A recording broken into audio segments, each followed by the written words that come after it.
রাত 8টার মতো হয়ে গেছে। বাঁশবাগান দিয়ে হেঁটে হেঁটে বাড়িতে আসছি। হঠাৎ একটা মেয়ের কণ্ঠে আওয়াজ শুনলাম। শুনেই বোঝা যাচ্ছে এখানে যে কুকাম হচ্ছে। আমি ফোনের লাইটটা বাড়িয়ে দিয়ে বললাম, কে ওখানে? ওরা তাড়াতাড়ি কাপড় পরে আমার সামনে এসে বলল, কি গো আমার জামাই, তুমি এখানে? আমি বললাম, এই নষ্টা মেয়ে, তুই আমাকে জামাই বলবি না। মেয়েটা হলো মাহি, মেম্বারের মেয়ে। রাসেল বলল, ধুর ভাইয়া, 2 দিন পর এই জিনিস তো তুমি ব্যবহার করবা, আর একটু পরে আইতা, তবে সমস্যা নেই, বাড়িতে গিয়ে কাজ সেরে ফেলবো। আমি বললাম, ছি, তোর মতো মেয়ের কোনো ইজ্জত নাই, শেষে কিনা চাচাতো ভাইয়ের সাথে। মাহি বলল, কয়েকদিন পর তো তোমার বাসায় চলে যাব, পরে তো আর ওদের মজা দিতে পারবো না, তাই একটু বেশি করে দিচ্ছি। কেন, তোমারও লাগবে নাকি? আমি বললাম, দূর হ আমার সামনে থেকে।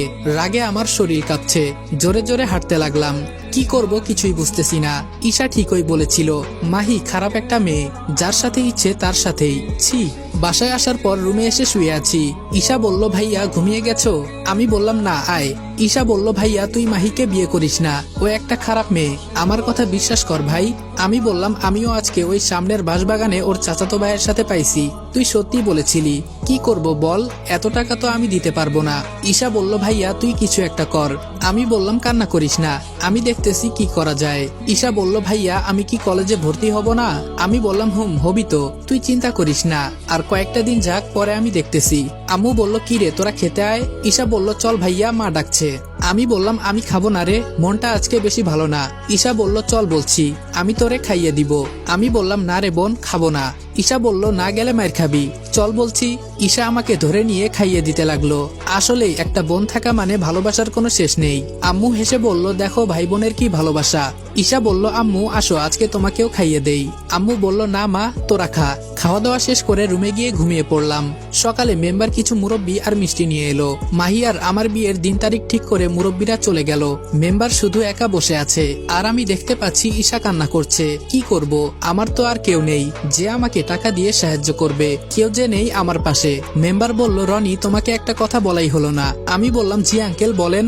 মেম্বার বলল, আঙ্কেল না, বাবা বলে ডাকবা। আমি বললাম, জি কি বলবেন বলেন। মেম্বার বলল, বিয়ের পর তোমাকে ঘর জামাই থাকতে হবে, এইটা আমার মেয়ে বলেছে, ও নাকি আমাকে ছাড়া থাকতে পারবে না।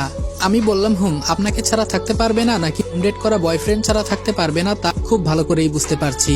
তাছাড়া ছেড়ে দেওয়া গরু তো কখনো বাঁধা ঘাস খেতে চাইবে না, ওদের তো 7 ঘাটের পানি না খাইলে হবে না। ছি। এখন মনটা চাইতেছে বাবার মতো আমি সত্যি সত্যি গলায় দড়ি দিয়ে আত্মহত্যা করি। একে তো আমি যদি ঘর জামাই থাকি তো ওর সারাদিন ওর চাচাতো ভাইয়ের সাথে, এজন্য মনে হয় না আর কিছুই চিন্তা করতে পারছি না। মেম্বার বলল, কি চিন্তা করো জামাই?